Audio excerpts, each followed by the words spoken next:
வணக்க மக்களே, சற்று முன் வெளியான செய்தி ஒன்று வெளியாகியுள்ளது.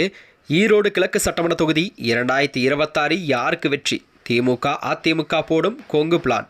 வாங்க வீடியோவை முழுமையாக காண்கலாம். அதாவது குதி மறுசீரமைப்பின் கீழம் 2008ஆம் ஆண்டு உதயமான தொகுதியான் ஈரோடு கிழக்கு தொகுதியாகும். இதுவரை 3 சட்டமன்ற தேர்தல்களிலே இந்த தொகுதியானது சந்தித்துள்ளது. இந்த தொகுதியை பொறுத்தவரை கவுண்டர்கள், முதலியார்கள் சிறுபான்மையினர் மிகப்பெரிய வாக்கு வங்கியாக காணப்படுகிறது.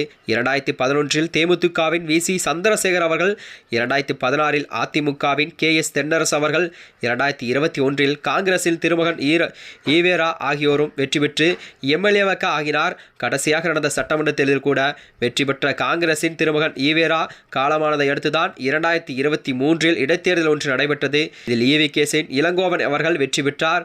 ஆனால் அவரும் எதிர்பாராத வகையில் மரணமடைய 2025இல் நடத்தப்பட்ட இடைத்தேர்தல் இம்முறை காங்கிரஸ் வசமிருந்தே தொகுதி திமுக வசம் வந்ததாம். அதாவது தேமுதிகவிலிருந்து விலகிய திமுகவில் இணைந்த வி.சி. சந்திரகுமாருக்கு நீண்ட காலமே பதவி ஏதும் வழங்கப்படாமல் இருந்தது. இவரை சமாளித்த மகிழ்ச்சியாகத்தான் இடைத்தேர்தல் சீட் கொடுக்கப்பட்டது. இந்த தேர்தலில் அதிமுக ஒதுங்கிக் கொள்ள நாம் தமிழர் கட்சி மட்டுமே பிரதான வேட்பாளராக களமிறங்கி திமுக எளிதாக வென்றதாம். அதாவது இந்நிலையில் 2026 சட்டமன்ற தேர்தலை முழுமையாக 5 ஆண்டுகள் கூட பணியாற்ற வகையில் வி.சி. சந்திரகுமாருக்கு மீண்டும் சீட் கிடைக்கும் என கூறுகிறார். இவர் முதலியார் சமூகத்தைச் சேர்ந்தவர் என்பதால் தான் சமூக வாக்குகள் வங்கி அதிகமாகவே திமுக மற்றும் தனிப்பட்ட செல்வாக்கு ஆகியவை பலனளிக்கும் வகையில் இருக்கிறது. அது மட்டுமின்றி ஈரோடு பொறுப்பு அமைச்சர்கள் எஸ். முத்துசாமிக்கு நெருக்கமான நண்பராக வி.சி. சந்திரசேகர் இருக்கிறார். எனவே கட்சி தலைமையிடம் எப்படியாவது சீட் பெற்றுவிட வேண்டும் என அமைச்சர் மூலம் காய் நகர்த்தி வருவதாக தகவல் வெளியாகிறது. மேலும் 2026 தேர்தலில் இளைஞர்களுக்கு முக்கியத்துவம் கொடுக்கும் வகையில் துணை முதலமைச்சர் உதயநிதி ஸ்டாலின் அவர்கள் வீகம் ஒன்றை வகுத்து வருகிறார்.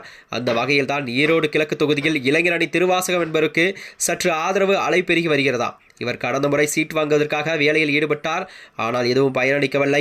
எனவே இம்முறை சீட்டு வழங்க வாய்ப்பு அதிகமாக இருப்பதா என்று மக்கள் பார்வையாகவும் பார்க்கப்படுகிறது. அது மட்டுமன்றி அதிமுகவை பொறுத்தவரை முன்னாள் MLA KS தென்னரசுவிற்கு சீட் கிடைக்க அதிக வாய்ப்பு இருப்பதாகவும், இவர் எடப்பாடி பழனிசாமியின் குட்பிக்கில் இடம் பிடித்தவர் என்கிறவர்.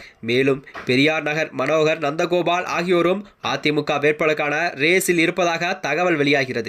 இவர்களில் KS தென்னரசுவின் கை சயிற்றே ஓங்கி இருப்பதாகவும் பார்க்க முடிகிறது. அந்த தொகுதியில் அவர்தான் அதிக வாய்ப்பு பெற்றிருப்பதாக கருத்துக்கள் வெளியாகிறது. திராவிட கட்சிகளை தாண்டி பிற கட்சிகள் எல்லாம் பிரபலமான முகங்கள் யாரும் இல்லை. நாம் தமிழர் கட்சி, தமிழக வெற்றி கழகம் ஆகியவை களப்பணிகளில் அதிகம் மேற்கொள்ள வேண்டியிருப்பது வாக்குகளை பிரிப்பதற்கான வாய்ப்புகள் குறைவே என்று அரசியல் வட்டாரங்கள் தெரிவித்து வருகிறதாம். இது மட்டுமன்றி வருகின்ற 2026 சட்டமன்ற தேர்தலில் ஈரோடு கிழக்கு தொகுதி யாருக்கு அதிக வாய்ப்பு இருப்பது என்றும் மக்கள் பார்வையாகும் அரசியல் வட்டாரத்தில் பெரும் பரபரப்பையும் ஏற்படுத்தி வருகிறதா. மேலும் இதுபோன்ற வீடியோக்களை தெரிந்து கொள்ள நமது சேனலை மறக்காமல் சப்ஸ்கிரைப் செய்து கொள்ளும். நன்றி, வணக்கம்.